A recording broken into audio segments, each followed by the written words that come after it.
بسم اللہ الرحمن الرحیم الصلاۃ والسلام علیک یا رسول اللہ وعلی آلک وصحبک یا حبیب اللہ رب اشرح لی صدری ویسر لی امری واحلل عقدۃ من لسانی یفقہوا قولی۔ ناظرین کرام، آج ایک مسئلے کی طرف آپ کی توجہ مبذول کرانا چاہوں گا۔ ایک سوال ہوا ہے کہ کیا نکاح کے اندر گواہوں کا ہونا ضروری ہے؟ اور کئی لوگوں کا یہ نظریہ ہے کہ جی نکاح جو ہے وہ بغیر گواہوں کے بھی منعقد ہو جاتا ہے، گواہ جو ہیں وہ ضروری نہیں ہیں، نکاح جو ہے وہ بغیر گواہوں کے بھی منعقد ہو جائے گا۔ تو اس کے اوپر وہ کافی ساری گفتگو کرتے ہیں۔ تو تمام نوجوان نسل کی رہنمائی کے لیے میں آج آپ کے سامنے قرآن و حدیث کی روشنی میں اس پر تھوڑی سی وضاحت آپ کے سامنے رکھنے کی کوشش کروں گا، تاکہ کوئی بندہ آپ کو اس معاملے پر گمراہ نہ کر سکے، آپ کو اپنی منزل سے، اپنے صحیح رستے سے ہٹا نہ سکے، اور اس طریقے سے زنا اور نکاح کا جو فرق ہے اس کو ختم نہ کرا سکے۔ تو اس لیے میں اب ان لوگوں کی طرف تو توجہ نہیں کروں گا کہ کن کن لوگوں کا یہ نظریہ ہے اور کس کس قسم کے لوگ یہ بات کہتے ہیں۔ تو جب امید ہے میں آپ کے سامنے ایک مسئلے کی وضاحت کر دوں گا تو اس کے بعد کسی دوسرے بندے کی طرف جانے کی ہمیں ضرورت ہی نہیں ہے کہ وہ کیا کہہ رہا ہے۔ تو رسول اللہ کریم علیہ الصلوۃ والسلام کی جو ہے وہ حدیث پاک جو امام دار قطنی نے روایت کی ہے، اور امام دار قطنی کے اندر یہ حدیث پاک جو ہے وہ 3519 نمبر پہ موجود ہے کہ اس حدیث پاک کے راوی حضرت ابو سعید ہیں۔ وہ روایت کرتے ہیں، فرماتے ہیں لا نکاح الا بولی و شہود و مہر الا ما کان من النبی صلی اللہ علیہ وسلم، یعنی لا نکاح الا بشہود، جو نکاح ہے نا وہ گواہوں کے بغیر منعقد نہیں ہوتا۔ لا نکاح جو ہے وہ گواہوں کے بغیر بالکل منعقد نہیں ہوتا، اور اس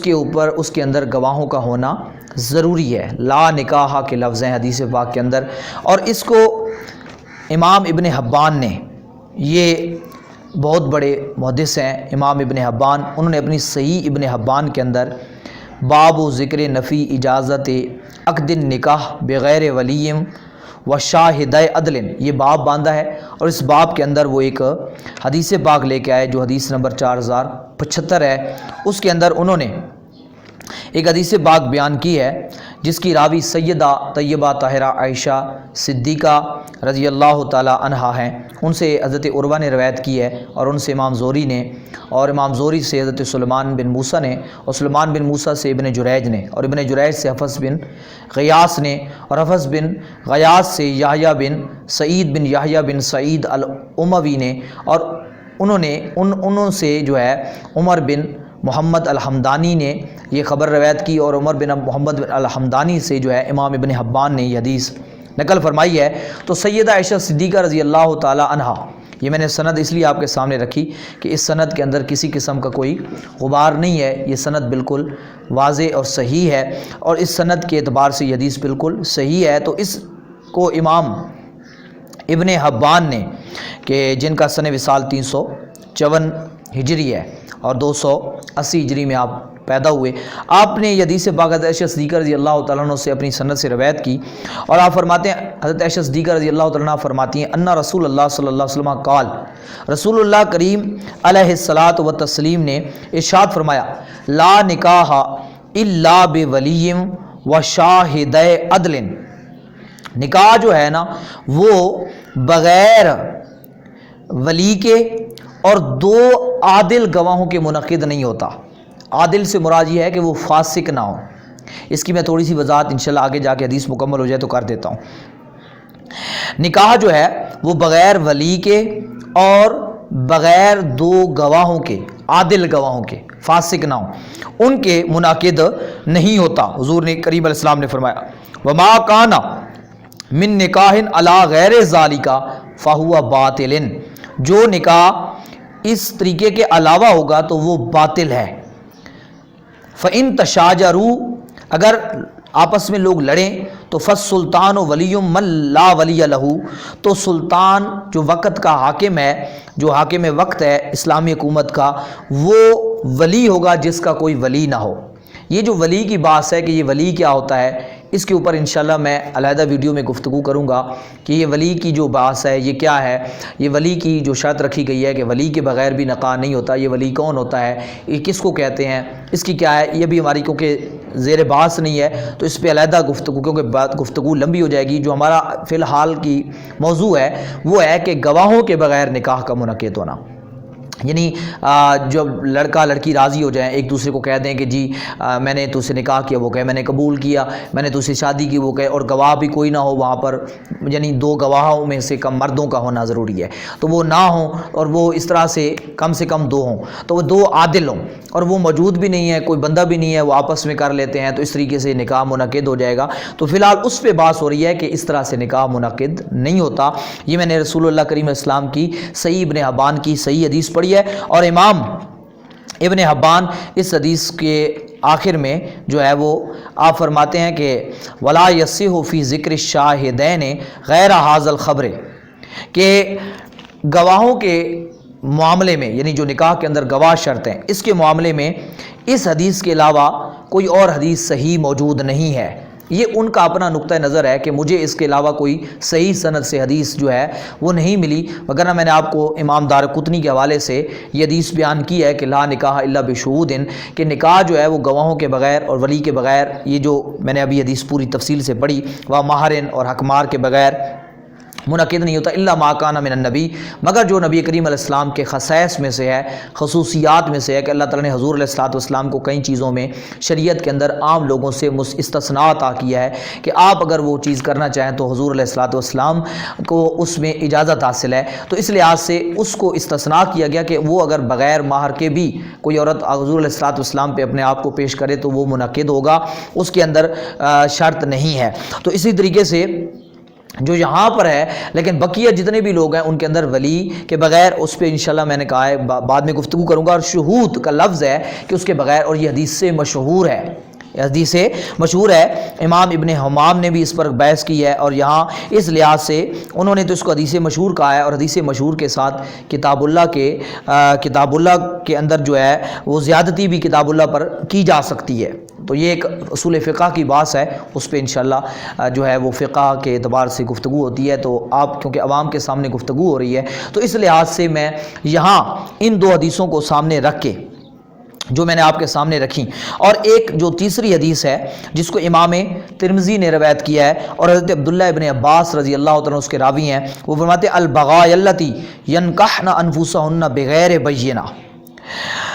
امام عبدالعالی نے جو ہے اس حدیث کو مرفوع، ٹھیک ہے جی، انہوں نے اس حدیث کو مرفوع حدیث کہا ہے، یعنی حضور علیہ السلام کا فرمان ہے، مرفوع حدیث کا مطلب ہوتا ہے،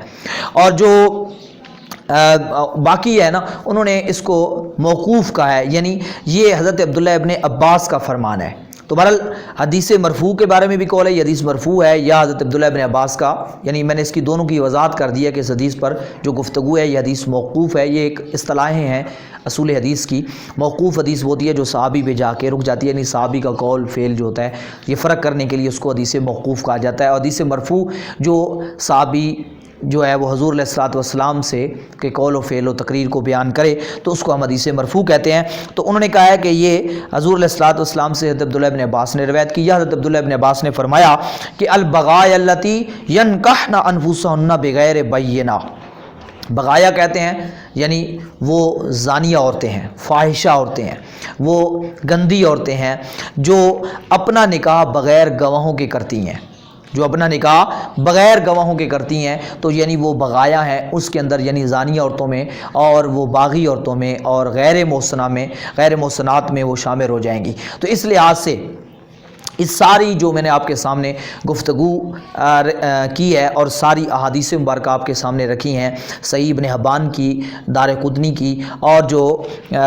اس کے علاوہ میں نے ترمذی شریف کی بھی حدیث آپ کے سامنے رکھی، تو ان تمام حدیثوں سے یہ بات بالکل واضح ہو جاتی ہے کہ جو نکاح ہے وہ بغیر گواہوں کے منعقد نہیں ہوتا، نکاح جو ہے وہ گواہوں کے ساتھ ہونا چاہیے۔ اور امام ترمذی نے ایک اور حدیث بھی نقل کی ہے حضرت عائشہ صدیقہ رضی اللہ تعالیٰ عنہ سے، اس کو بھی میں چلو اس فائدے کے لیے یہ اور زیادہ آپ کے لیے فائدہ مند ہو جائے گی، کہ وہ فرماتی ہیں رسول اللہ صلی اللہ علیہ وسلم نے فرمایا اعلنوا ھذا النکاح،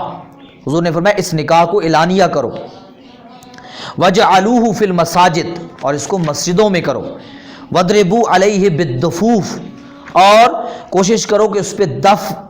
جو ہے وہ بجاؤ۔ تو اب یہاں اس دف کے بارے میں بھی جو ہے وہ علیحدہ گفتگو ہوگی تفصیلی کہ یہ دف کیا ہوتی ہے۔ آج کل جو ایک تماشا سا بنا دیا گیا ہے، ساری دنیا کی موسیقی جو ہے وہ حضور کی ثناخوانی کے اندر ڈال دی گئی ہے، تو وہ ایک علیحدہ چیز ہے، اس پہ علیحدہ گفتگو ہوگی کہ وہ دف کس قسم کی ہے۔ تو بہرحال جب مسجد میں ہو تو دف کا کیا مطلب ہے، مسجد سے بغیر جو ہے وہ دف، اور دف بھی وہ بغیر جو ہے وہ جو موسیقی کے فن ہے اس کے علاوہ سے وہ ساری دف ہوتی ہے، اس کی ساری ڈیٹیل ہمارے محدثین کرام نے فرمائی ہے، اس پہ علیحدہ گفتگو ہوگی۔ تو بہرحال یعنی کہنے اس حدیث کو پڑھنے کا مقصد یہ ہے، امام ترمذی نے اس حدیث پاک کو روایت کیا ہے، تو اب اس حدیث پاک کو سامنے رکھنے کا مقصد یہ ہے، اور امام علی قاری، محدث علی قاری رحمۃ اللہ علیہ نے کی شرح میں یہ بات فرمائی ہے کہ حضور علیہ الصلوۃ والسلام نے جو مسجد کی تخصیص فرمائی کہ مسجد میں نکاح کرو، ٹھیک ہے، وجعلوہ فی المساجد، یہ استحبابی فعل ہے، یہ وجوبی فعل نہیں ہے کہ مسجد ہی میں واجب ہے، بلکہ استحباباً، اس وجہ سے کہ مسجد کے اندر جو ہے وہ اعلانیہ ہوگا، یعنی اعلان ہو جائے گا، اس کے اندر سب لوگوں کو خبر ہو جائے گی کہ یہ نکاح ہو رہا ہے، ٹھیک ہے۔ اور دوسری بات کیا ہے، اعلنوا اعلانیہ، تو ہمارے نزدیک جب گواہ جو ہیں، دو گواہ موجود ہوں تو گویا کہ یہ اعلان ہے، یہ اشتہار ہے، تو یعنی اگر دو گواہ موجود ہیں تو سمجھے کہ یہ اعلانیہ ہے، اگر دو گواہ بھی موجود نہیں ہیں تو پھر یہ اعلانیہ نہیں ہے، پھر یہ خفیتاً ہے، پھر زنا اور نکاح میں کیا فرق رہ جائے گا۔ تو اس لیے اعلان یعنی اعلانیہ کرو، یعنی بالکل اعلانیہ، تو وہ تو فابیہ سبحان اللہ اس کے اندر۔ اور یہ گواہ جو ہے، اب گواہ کے اندر جو فاسق کی بحث آئی کہ فاسق نہ ہو، فاسق یعنی جو اعلانیہ گناہ کرتے ہیں، جس طرح داڑھی منڈانا، نماز نہ پڑھنا، جماعت سے نماز نہ پڑھنا، جوا کھیلنا، شراب پینا، اس قسم کے گواہ نہیں ہونے چاہیے، گواہ فاسق ہونے چاہیے۔ لیکن البتہ اگر وہ گواہ وہاں پہ موجود اس قسم کے ہوں تو گواہ یعنی وہ بن جائیں گے، یعنی نکاح منعقد ہو جائے گا، البتہ اگر کہیں پر گواہی دینے کی باری آ گئی تو ان کی گواہی قبول نہیں کی جائے گی۔ تو یہ بھی، اور دوسری بات یہ ہے کہ یہ ضروری نہیں ہوتا کہ جو آپ دو گواہ نکاح کے اندر مختص کرتے ہیں، ہماری نکاح کے ٹائم میں کہتے ہیں کہ جی ہاں بھئی دلہن کی طرف سے جب وکالت لینے جاتے ہیں تو فلاں بندہ جو ہے وہ گواہ بنے گا، تو یہ ضروری نہیں کہ وہی مختص ہوں، جو بھی مجمع بیٹھا ہے اور جو آپ کی یعنی ایجاب و قبول کو سماعت کر رہے ہیں، تو جن کے کانوں تک آواز جا رہی ہے، وہ آپ کو دیکھ رہے ہیں، وہ الفاظ سمجھ رہے ہیں، تو وہ سارے ہی اس کے گواہ بن سکتے ہیں۔ یعنی ضروری نہیں کہ آپ مختص کریں کہ آپ ہی گواہ ہیں، اگر آپ نے کسی کو مختص کر دیا تو بھی وہ گواہ ہیں، نہیں بھی کیا تو وہ سارے جو سن رہے ہیں، جو بھی مجمع میں موجود ہیں، جو بھی سماعت کر رہے ہیں، وہ سارے گواہ بن جائیں گے۔ یعنی گواہی کے لیے ضروری نہیں کہ آپ کسی کو مختص کریں کہ آپ جی میرے گواہ ہیں، تو اگر یہ تو ایک ہماری رسم اور طریقہ کار ہے کہ ہم مختص کر دیتے ہیں، باقی جو ہے جتنے بھی مجمع میں حاضرین ہیں وہ سارے کے سارے جو سماعت کر رہے ہیں آپ کے ایجاب و قبول کے الفاظ کو اور سمجھ رہے ہیں، تو وہ نکاح کی محفل میں جو موجود ہیں اور سمجھ رہے ہیں اور حاضر ہیں اور آپ کی گفتگو سماعت کر رہے ہیں، تو وہ سارا مجمع جو ہے وہ سارے آپ کے گواہ ہیں۔ تو اگر ان میں عموماً یہ ہوتا ہے کہ اس مجمع میں جو ہے وہ سارے ہی فساق تو نہیں ہوتے، کثرت فساق تو ہے، آج کل فاسق زیادہ ہیں، لیکن ایسے لوگ بھی موجود ہوتے ہیں جو عادل ہیں، مثلا امام مسجد جو ہوتا ہے وہ خود بھی وہاں پہ موجود ہوتا ہے، تو اس لحاظ سے اور دیگر بھی کئی اس طرح کے لوگ جو ہیں شریعت کے جو موافق اعمال کرنے والے ہیں، عادل لوگ موجود ہوتے ہیں۔ تو بہرحال یہاں سے ایک بات اور بھی ہمیں پتہ چلی کہ نکاح کے اندر جو گواہ ہے، ہم دوستوں کو بنا لیتے ہیں، رشتہ داروں کو بنا لیتے ہیں، تو اس کی طرف توجہ دینے کی بجائے ہمیں گواہ جو ہے وہ کسی نیک اور عادل بندے کو گواہ بنانا چاہیے، تاکہ جب گواہی کا وقت آئے تو اس کی گواہی کو قبول بھی کیا جا سکے۔ اگر فاسق بھی ہوگا تو گواہ سے نکاح تو منعقد ہو جائے گا، یعنی گواہ ہونے چاہیے، گواہ کسی قسم کے بھی اگر ہو جائیں تو نکاح منعقد ہو جائے گا، لیکن عدل کی جو قید ہے کہ گواہی آگے قبول نہیں ہوگی۔ اگر گواہی کسی جگہ پہ جھگڑا ہو جائے، معاملہ بگڑ جائے، یعنی وہ لڑکی انکار کر دے کہ میں نے تو اجازت ہی نہیں دی تھی، تو گواہ کی گواہی سے سارا معاملہ ہوگا، یعنی شادی ہوئی نہیں، نکاح نہیں ہوا، اس طرح کے جھگڑے ہو جاتے ہیں، تو پھر وہ گواہی کے لیے گواہی کے قابل نہیں ہوگی شرعی طور پہ۔ تو اس لیے اس چیز کو بھی ملحوظ خاطر رکھیں۔ تو آج کی بات کا یہ خلاصہ ہمارے سامنے آ گیا کہ نکاح جو ہے وہ بغیر گواہوں کے منعقد نہیں ہوتا، ان کو حضور نے بغایا فرمایا ہے کہ وہ جو ہے باغیہ عورتیں ہیں، وہ زانیہ ہیں، وہ جو ہے بغاوت طلب کرنے والی ہیں، وہ فاحش ہیں، گندی ہیں، فاحشہ ہیں۔ تو اس لحاظ سے ہمیں اس بات کو خصوصی طور پہ خود بھی اپنے ذہن میں ملحوظ خاطر رکھنا ہے۔ اگر اس طرح سے کوئی کرے گا بھی صحیح تو وہ نکاح باطل ہے، وہ نکاح منعقد نہیں ہوگا جب تک اس نکاح کے اوپر گواہ آپ کے پاس نہ ہو، یا اس محفل میں جو مجلس ہے جو ایجاب و قبول کو آپ کے گواہ جو ہے وہ سماعت نہ کریں اتنے تک وہ نکاح جو ہے وہ باطل ہوگا۔ اس لیے اس طرح کے جو نوجوان نسل کو اپنی غلط رستے پر ڈالنے کے لیے اس طرح کی جو گفتگویں کرتے ہیں، ان کے سدباب کے لیے میں نے یہ گفتگو آپ کے سامنے رکھی ہے۔ تو اب آپ اس کو خود بھی سماعت کریں اور کوشش کریں اس گفتگو کو آگے دوستوں تک بھی پہنچائیں، تاکہ کوئی اس قسم کے فتنے میں مبتلا ہو کے اپنے ایمان اور اپنے دین کو نقصان نہ پہنچائے، اپنی شریعت کو نقصان نہ پہنچائے، کہ وہ سمجھ رہا ہو کہ میں تو دین پہ چل رہا ہوں، میں نے تو نکاح کیا ہوا ہے، اور در حقیقت اس کا نکاح تو نہیں ہوا، وہ زنا میں مبتلا ہو۔ تو اس چیز کو ہم نے خود بھی ملوز خاطر رکھنا ہے اور دوسرے دوستوں کو بھی ہم نے سمجھانا ہے۔ والحمدللہ رب العالمین اجمعین برحمتک یا ارحم الراحمین۔